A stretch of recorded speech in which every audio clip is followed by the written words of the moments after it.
Assalomu alaykum. Bugun biz siz bilan o'zimiz har kuni qadam bosadigan yer qobig'i va tog' jinslari haqida gaplashamiz. O'tgan safar tog' jinsi massividagi mexanik jarayonlar, ularga ta'sir qiluvchi ichki va tashqi kuchlarni o'rgangan edik. Xo'sh, tog' jinslari o'zi nima? Ular kelib chiqishiga ko'ra asosan 3 ta katta guruhga bo'linadi. Birinchisi magmatik jinslar. Ular yer ostidagi vulqon magmasining yer yuzasiga chiqib, sovib, qotishidan hosil bo'ladi. Ikkinchisi cho'kindi jinslar. Bular suv va shamol ta'sirida minglab yillar davomida yemirilgan, so'ngra zichlashgan moddalardir.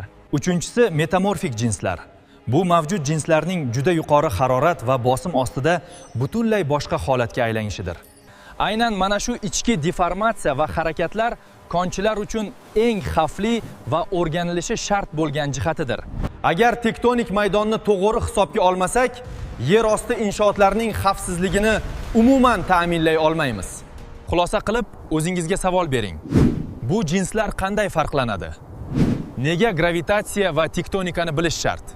Bu bilimlarni chuqur o'rganish yer osti inshootlari xavfsizligi va o'lchovlar aniqligi uchun poydevor hisoblanadi. E'tiboringiz uchun rahmat. Kelgusi darslarda ko'rishguncha xayr. Ilm izlashdan to'xtamang.